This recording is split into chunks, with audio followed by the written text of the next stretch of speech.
Create a Swim is one of our fundraisers that we've had going on the last few years for Hospice Huntsville, and how things have changed, certainly differently since COVID-19 came in, is all of our spring events have had to be postponed. So our Hike for Hospice, our Purple Tea Party, certainly our Purple Boot campaign. We still have boots out there, but not the capacity of what they were in the spring would have been in the springtime.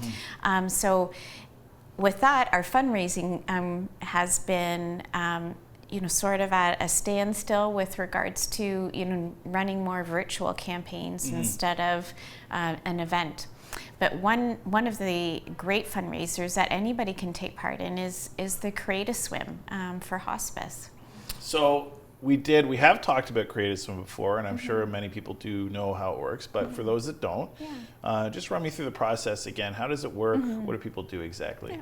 So Create a Swim is a fundraiser for hospice where you can gather pledges from people that would like to sponsor you by swimming for hospice. You have the whole entire summer to swim until September 18th is our due date, and you can swim in your own pool, your own lake, your river, wherever you want, and raise money for hospice. And if you want to do it on a certain day, like for example, August the 4th, you can, or if you'd like to do that throughout the whole summer, it's up to you.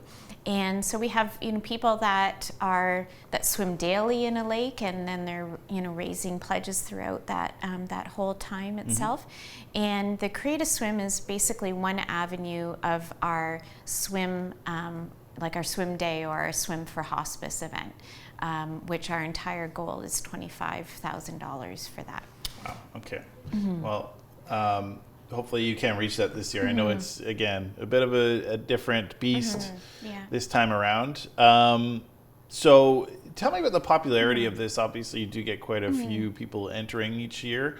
What do you usually see in terms of that? And it's really neat, all the different creative ideas that people have. Like in the past, with the Pattison family that does their family reunion, all around their own Create a Swim. So they have all their family participate in a swim at a lake, and they've got kayakers, a support crew, and everything. So it's a really neat idea of family reunions. Two, we have just individuals that want to swim. We have someone this year that's swimming in memory of a dear friend that passed away just a couple months ago, and she wanted to raise awareness and funds for hospice itself. There's people that go camping with with their kids, and they want something to do to kind of center that around, and so their kids are swimming for hospice and while they're camping. And so it's any idea that you have for it, and just to be able to get together and do something fun, do something. We've got all these beautiful lakes and bodies of water that you might as well take advantage of and support Hospice Huntsville with. For sure. And obviously there's a social media aspect to this as well. Yes. Is there a hashtag that you usually use for this? Yeah, so Swim for Hospice or Create Your Own Swim is a hashtag that we use, and we've got active accounts on Facebook, Instagram, and Twitter. And anyone that is participating in the Create a Swim, we've got all the information on our website.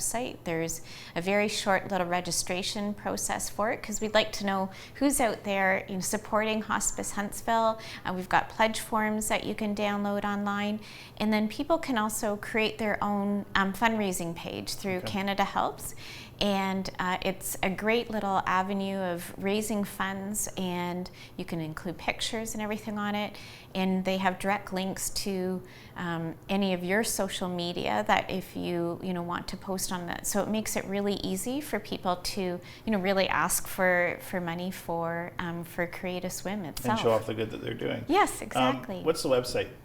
Our website's www.hospicehuntsville.com. Okay.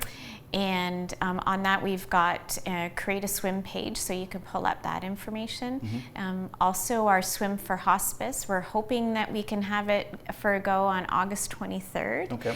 And Joy Jarvis will be swimming a long distance swim for that too. But it's all with regards to health directives at that time. So we're hoping it will go. So we're asking people to save the date if they'd like to be involved in the Swim for Hospice again. Excellent. And we will follow up with you on that when we get closer to the date to make sure we know what's going on. Wonderful. Listen, Melissa, thank you very much. It's been nice to see you again in the studio. It's great to see you too. And we're looking forward to seeing more of the great things you guys are doing.